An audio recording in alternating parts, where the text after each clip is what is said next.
Pois acabamos de ver a performance Unha faba, unha vida, realizada por Eloi Coiceiro.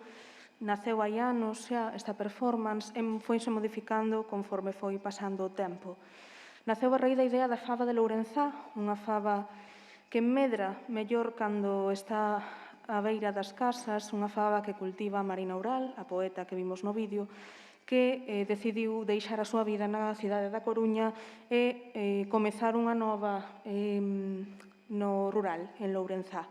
A súa par estaba Uxía Pedreira, cantora, compositora, originaria de Foz, que, despois de pasar longos anos da súa vida xirando por Galiza, polo Estado e por Europa, tamén volveu a residir no rural, concretamente na beira, xusto na raya entre Asturias e Galiza. Algúns dos puntos desta performance poden entroncar tamén coas ideas que nos comentou Yayo. Gracísimas, moitísimas grazas pola túa divulgación, de verdade.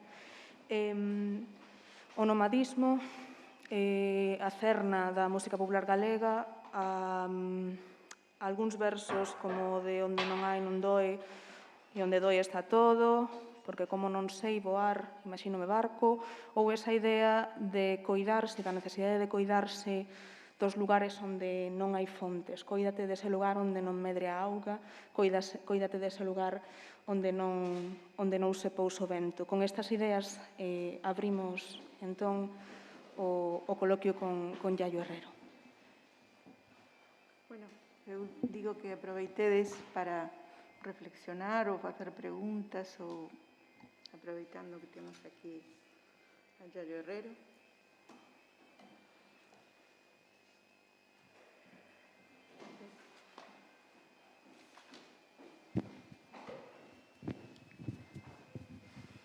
Ola, que tal?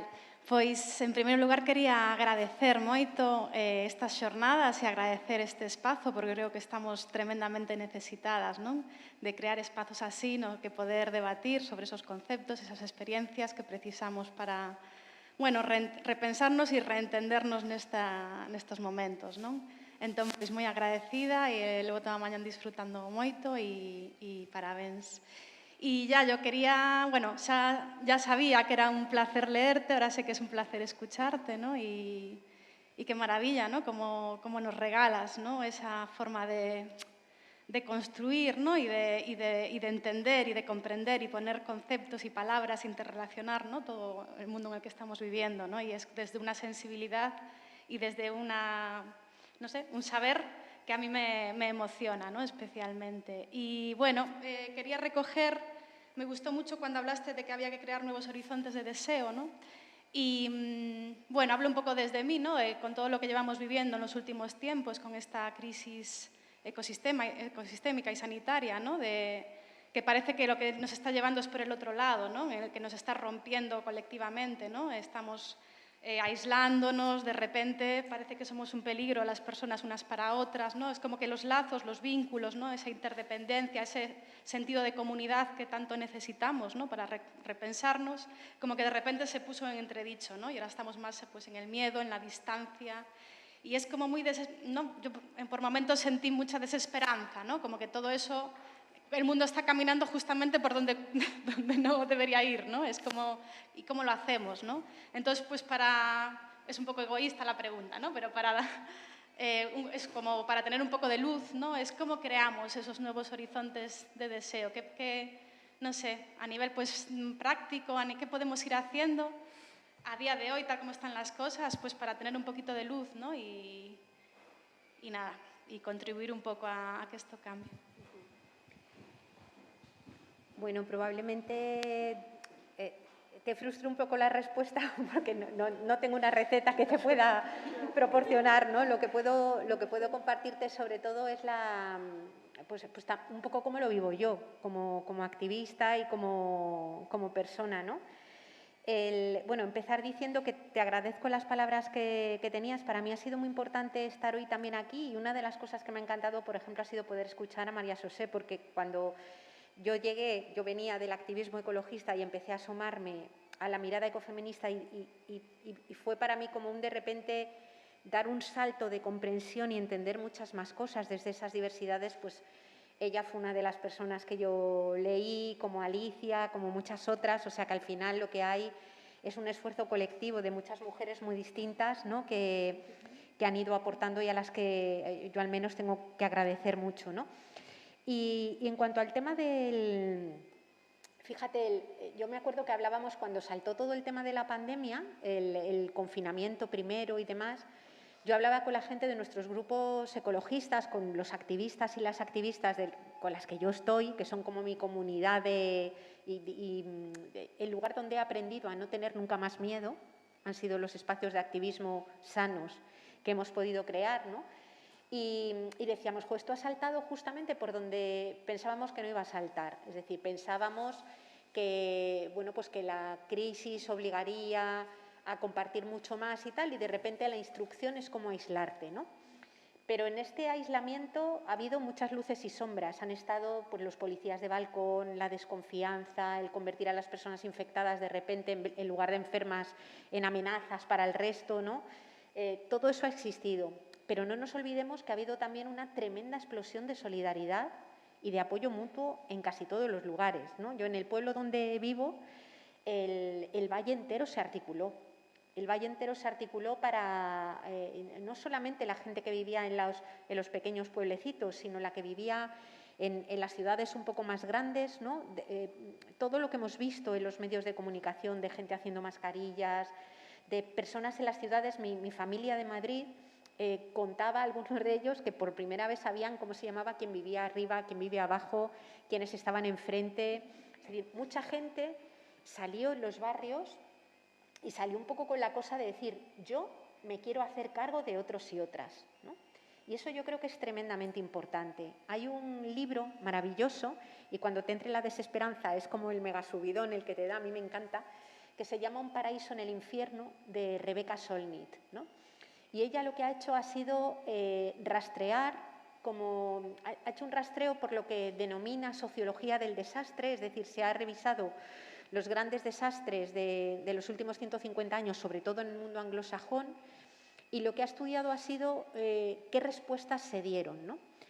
Y lo que te encuentras es que, por ejemplo, como en el caso del Katrina, mientras que lo que más sale en la prensa son los saqueos, es la violencia, es la gente que roba en las tiendas, lo que estaba pasando por debajo era una tremenda explosión comunitaria, como una especie de cosa liminal, prerevolucionaria, donde la gente se sentía orgullosa de estar en la calle contribuyendo a los rescates, a buscar. Ella se pregunta, dice, ¿quién puede preocuparse de que saqueen un supermercado cuando están los cadáveres todavía flotando en la calle y está la gente por... Y entonces ella lo que habla es que muchas veces lo que sale más es lo que refleja el pánico de las élites. El pánico de las élites a perder posiciones de privilegio, de clase y de otro tipo, digamos que colocan, pero que por debajo, en los lugares concretos donde vive la gente concreta, no es difícil que surjan relaciones de cooperación y de apoyo mutuo, ¿no?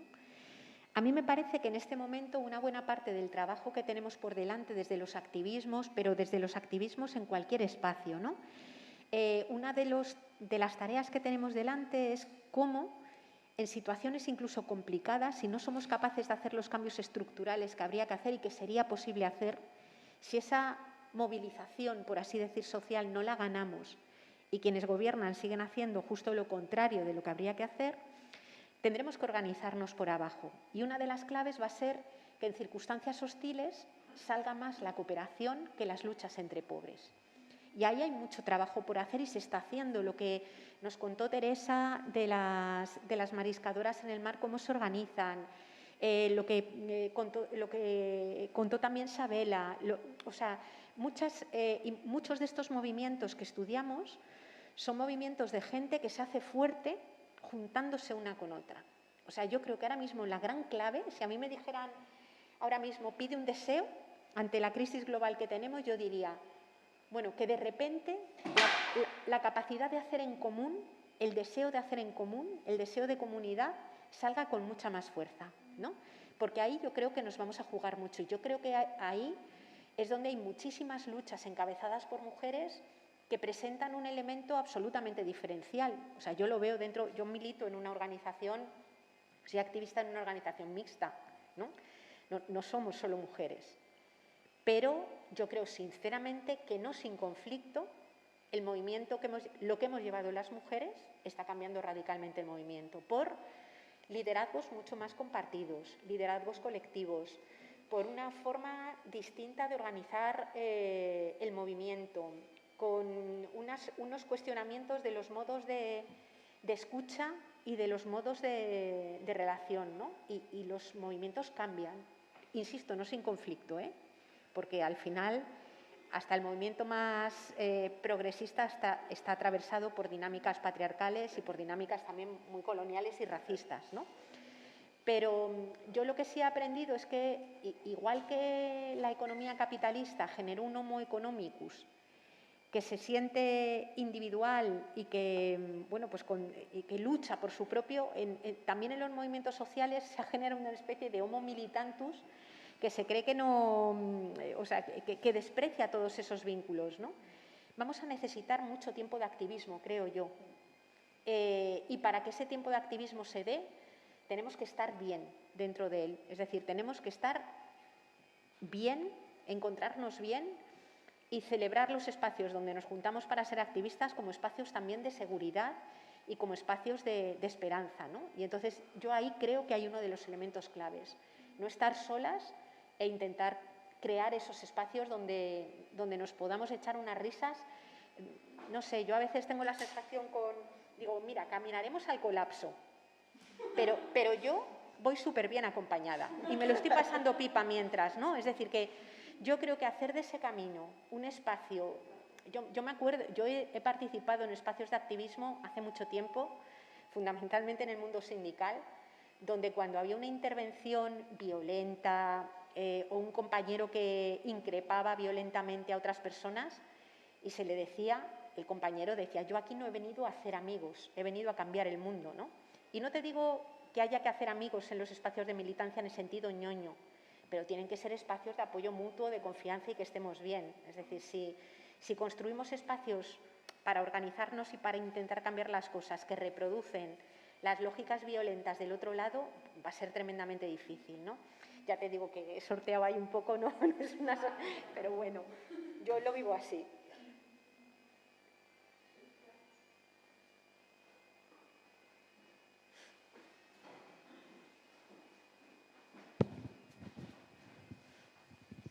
Hola Yayo, es un placer siempre escucharte y tenerte aquí. Y bueno, yo quería preguntarte sobre las formas, hemos hablado cómo el fascismo se puede colar en el ecologismo y cómo el patriarcado se cuela en el ecologismo, porque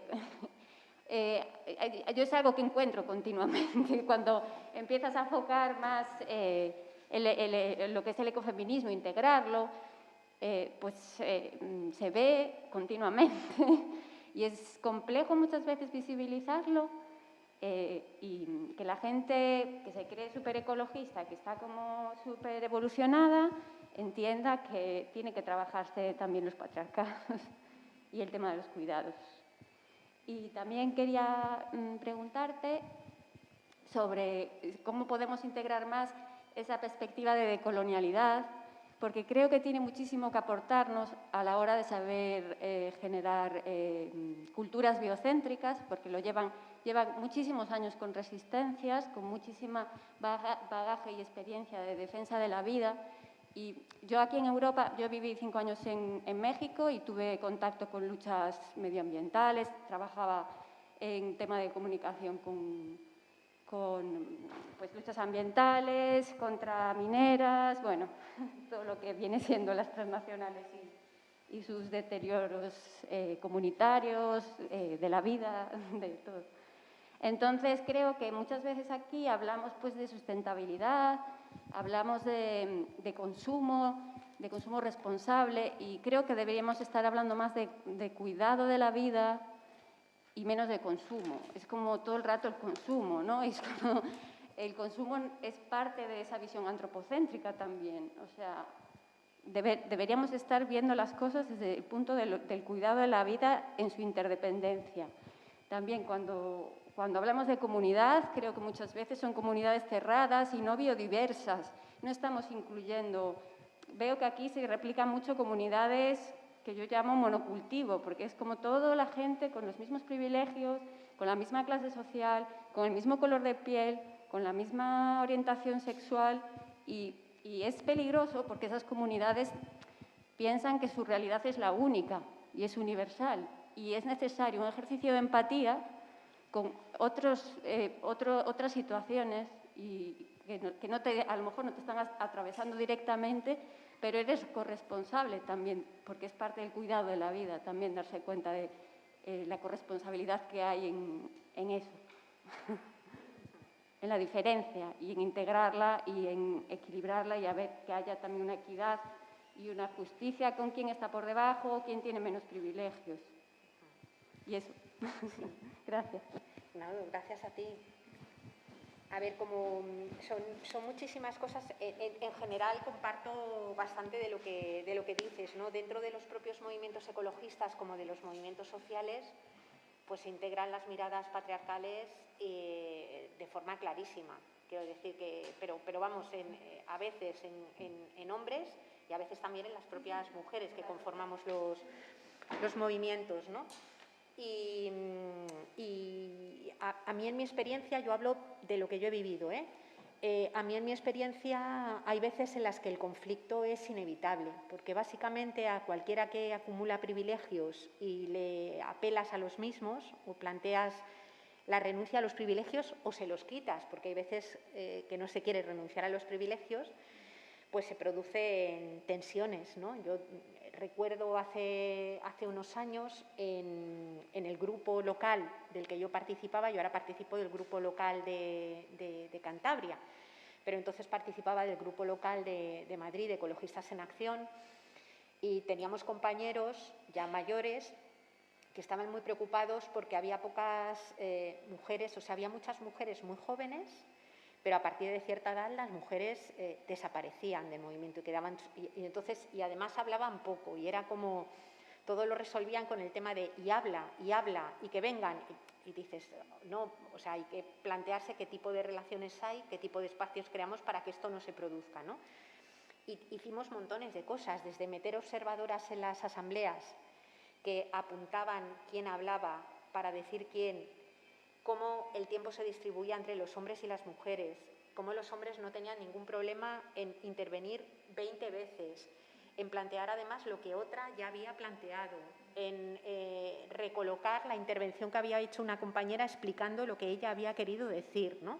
Entonces, todo eso lo fuimos devolviendo a la asamblea y lo fuimos trabajando y, claro, a veces creaba tensiones, ¿no? Pero fuimos consiguiendo que el grupo en su conjunto le pusiera nombre a ese tipo de cosas, que el grupo en su conjunto mirara ese tipo de actitudes y entonces las propias personas que las protagonizaban se refrenaban porque no querían quedar fatal delante de toda la asamblea, ¿no? Es decir, ahí hubo movidas, otras cosas que tuvimos que meter pues con una cosa más mecánica, es decir, las coordinaciones son portavocías compartidas y tiene que haber hombres y tiene que haber mujeres. Las campañas tienen que estar filtradas y revisadas. Al principio las filtrábamos con una perspectiva feminista, las pasábamos después el tamiz, después la clave era que en el momento del nacimiento ya la tuvieran incorporada de casa, ¿no? Ahí tuvimos pues la ayuda incomparable, vamos, de Alicia Puleo, por ejemplo, nos ayudó muchísimo, vino un montón de veces a las asambleas nuestras a hablar de ecofeminismo y nos fue ayudando a formarnos. Justa Montero, también una feminista querida amiga y muy cercana, también vino muchísimo y nos ayudó. Es decir, que fuimos buscando con alianzas de asociaciones feministas de fuera, de Ecologistas en Acción, que nos ayudaban a interpretar las cosas, a saberlas trabajar y demás, ¿no? Y se produjeron mejoras sobre las que tienes que estar vigilante todo el tiempo, porque en cuanto quitas el ojo, el patriarcado es algo que lleva tanto tiempo y los dualismos nos penetran de tal manera que rápidamente, en cuanto te descuidas, vuelven las jerarquías, vuelve la división y se produce, ¿no? Entonces, bueno, fueron algunas de las cosas que fuimos la rotación en las portavocías y en las coordinaciones, por ejemplo, que no se quedara nadie ahí apalancado, porque hasta en las organizaciones donde nadie cobra, donde tú no estás ahí por un... O sea, digamos que el tener proyección pública como que es una especie de drogadura, que a la gente le mola un montón. Sí, y tienes luego muchas dificultades para retirarte y dar ese paso atrás, ¿no? Entonces, bueno, que haya mecanismos de rotación que te obligan a hacerlo, pues está también muy bien, y que sean mecanismos consensuados, ¿no? Y luego, de lo que estabas diciendo, un poco de la diferencia o los grupos, yo creo que al final el pensar los colectivos y también la propia individualidad desde la perspectiva de la autonomía interdependiente, es decir, como construir la autonomía siempre desde la noción de la interdependencia, nos lleva a otros lugares. Ni la libertad es la libertad de un único individuo en sociedades profundamente interdependientes, en este momento translimitadas sobre todo, ¿no? Y sobre eso tenemos que debatir mucho y tenemos que darle muchas vueltas, ¿no? Sin, y esto ya más desde mi punto de vista, caer en la esencialización. Es decir, a mí, por ejemplo, me parece que es muy importante que precisemos bien cuando hablamos de cuidados a qué nos estamos refiriendo, que precisemos bien cuando hablamos de la vida a qué nos estamos refiriendo, ¿no? Para no caer en esencializaciones que postulamos a veces como si fueran reglas universales y no lo son, ¿no? Es decir, a mí, por ejemplo, cuando hablo de la vida, me gusta pensar en el concepto de trama de la vida que utilizó Lynn Margulis, que utiliza, por ejemplo, Carlos de Castro, es decir, todo lo que viene de una hipótesis Gaia que no es mística, que no es religiosa, aunque pueda haber detrás una espiritualidad laica que tenga quien la tenga, ¿no? Pero a mí muchas veces me sale la vena ingeniera, probablemente más de la cuenta, ¿no? Y al final lo que hay son sistemas vivos, funcionamientos orgánicos, hay flujos de energía y de materiales que son maravillosos. O sea, a mí, por ejemplo, me flipa la fotosíntesis, ¿no? Me parece que es una cosa, o sea, que dices que miles de millones de años de evolución conduzcan a que de repente el Sol, en una hojita que tiene clorofila, haga saltar unos electrones y eso desencadene que la materia muerta que hay en el suelo sea absorbida por las raíces de una planta y se transforme en vida, a mí me parece, yo no necesito Dios, a mí eso ya me parece que es la leche. Y me encanta contemplarlo, ¿no? Pero no lo contemplo religiosamente, por así decir, no olvidarme que nuestros cuerpos también son flujos de energía, son flujos de materiales, son intercambios de gases, ¿no?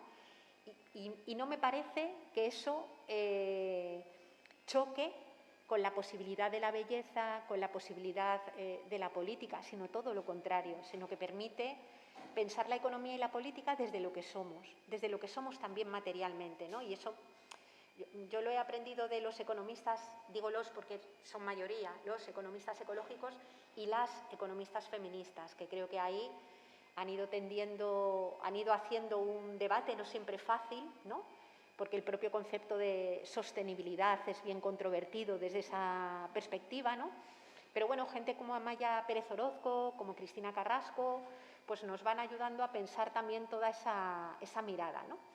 Y por último, el tema de la cuestión decolonial, o como diría Silvia Rivera Cusicanqui, anticolonial, más bien, a mí me parece que tiene un tremendo interés, incluso desde la perspectiva de la racionalidad y de la ciencia, ¿no? Es decir, la ciencia moderna, sobre todo hasta Newton, configuró una forma de entender el mundo que era la que había en aquel momento, pero que se demostró, la propia física de principios del siglo XX, a partir del principio de incertidumbre, de la teoría de la relatividad, se mostró que esa supuesta automaticidad de la naturaleza no era tal, ¿no? Pero en la ingeniería, en la aplicación tecnológica, todavía la lógica de las cosas muertas aplicada a la vida existe. Es decir, la lógica de la mecánica que vale para fabricar tornillos o para fabricar ordenadores se intenta seguir aplicando a la lógica de lo vivo, que sin embargo la propia ciencia desmintió hace mucho tiempo que funcionara de forma mecánica, sino que es tremendamente compleja, ¿no? Entonces, creo que las miradas, las epistemologías que nos vienen desde los pueblos originarios ayudan a tener una ciencia también de mayor calidad. Es decir, la concepción, por ejemplo, que el pueblo mapuche, cómo el pueblo mapuche nombra la fotosíntesis o nombra la biodiversidad con una sola palabra, que a su vez es sustantivo, pero que también indica acción y verbo, con unas estructuras lingüísticas distintas, muestran que en esas lenguas y en esas culturas hay un conocimiento complejo de la vida que, sin embargo, dentro de las culturas occidentales se fue perdiendo, ¿no? Hay antropólogos mexicanos, conocerás igual a Narciso Barrera Bassols y a Víctor Toledo, que trabajan sobre todo en el ámbito de la agroecología. Decían que el mundo se dividía también entre un mundo que olvida y un mundo que recuerda. Y ellos decían que algunos de los conocimientos básicos ligados al funcionamiento de los ecosistemas se olvidan. Es decir, esta gente que abandona los pueblos, que abandona la zona del Caurel, como nos contaba Sabela, claro, te puedes encontrar con que tiene un conocimiento que es un conocimiento situado válido para aquel lugar, ¿no? Que tiene mucho que ver con el ensayo-error, es conocimiento y es ciencia. Y lo que ha sucedido es que una parte de la modernidad a eso lo llamó tradiciones, folclore, y lo despreció. Claro, y lo museificó, que no hay cosa más terrible que meter el conocimiento en un museo para decir que eso ya no vale para nada, ¿no? Durante algún tiempo. Entonces, podemos aprender muchísimo de los pueblos. Ahora, por ejemplo, en Chile, que están con toda la movida de la revuelta que han tenido y la generación de la nueva Constitución, el pueblo mapuche está jugando, o sea, una buena parte del pueblo chileno tiene los ojos puestos en la cultura mapuche, porque son los que, ante los retos que ha habido, se han mantenido ahí, resistencias de 500 años, resiliencia, han mantenido los territorios. Claro, tienen un conocimiento muy sólido que necesitamos mirar también, creo yo, ¿no? Sí, es que yo creo que muchas veces, para tener esa esperanza o saber cómo tejernos, ellos tienen, y ellas, las comunidades, tienen muchísima sabiduría. Entonces, creo que deberíamos mirar más y escucharles más. O sea, a veces somos muy eurocéntricos. Estamos aquí debatiendo y tal, y es como... Y todo ese epistemicidio, todas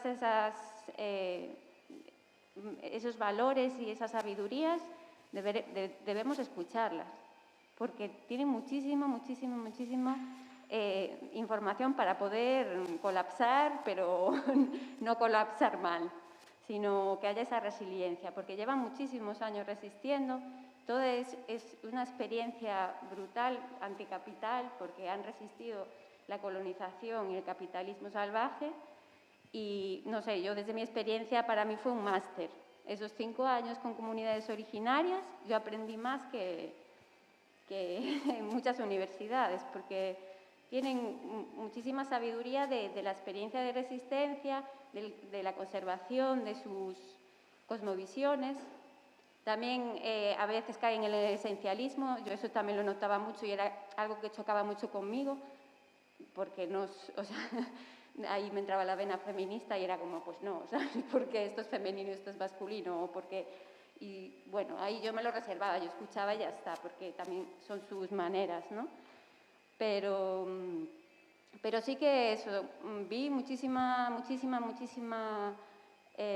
sabiduría que nos puede servir a la hora de ser resilientes, de tejer comunidad, porque aquí hay una individualidad muy brutal. Entonces, o sea, de construir todo eso, que va en los valores de cada quien, y los valores hacen que tú actúes. Si sigues con esa individualidad construida, la transformación no, va a ser, como siempre, superficial. Necesitamos como socavar más abajo, de construir más abajo, desde la individualidad, entendernos como seres interdependientes e intercomunitarios. Necesitamos la comunidad. Porque, no sé, aquí, por ejemplo, yo siempre digo que tenemos minifundio mental. No, esto es una tierra de minifundios en general, y hay veces que creo que a la gente le cuesta mucho ver más allá de su minifundio, más allá de su huerta. Y es que si no entendemos que los bienes comunes, los bienes comunitarios, el agua, los bosques, no pueden ser expoliados, porque si no, eso repercute, somos parte de eso repercute en nuestra soberanía alimentaria y cómo nos relacionamos. No se hace aún ese trabajo en profundidad. Y es algo como que creo que viene de la visión eurocéntrica y antropocéntrica que tenemos aquí.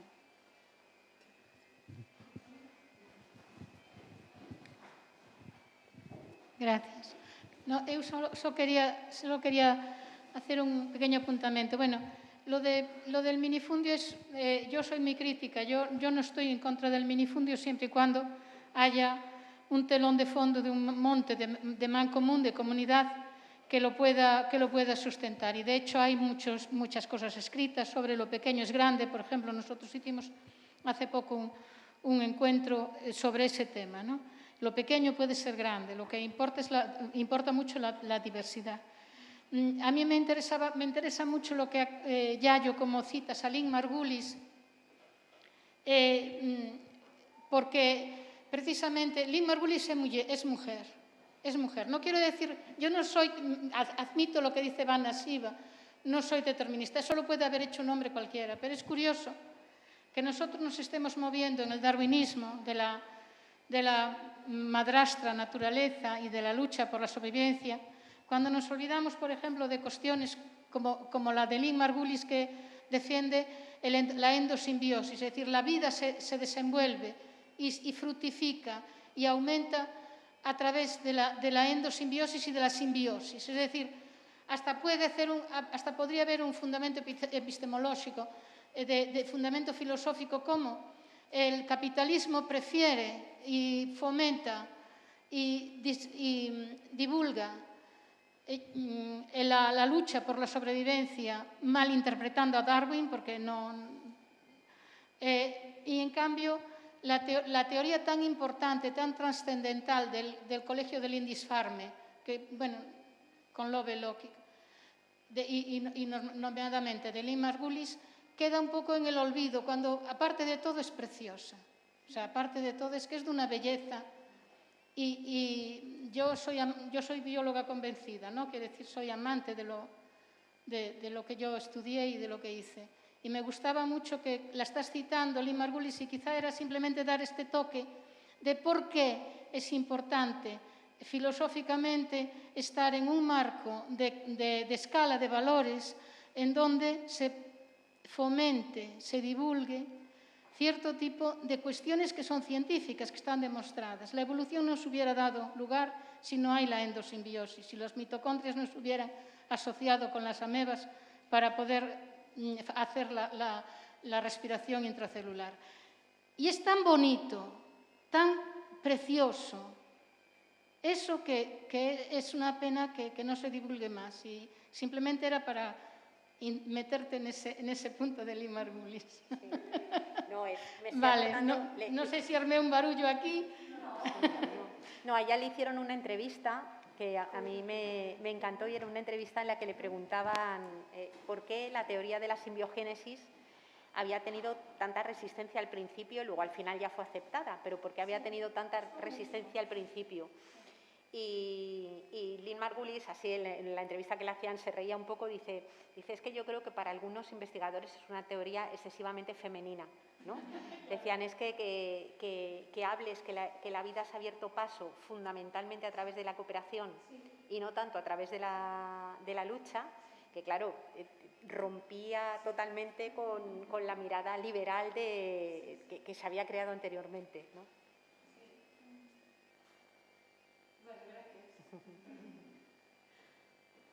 ¿Alguna pregunta más?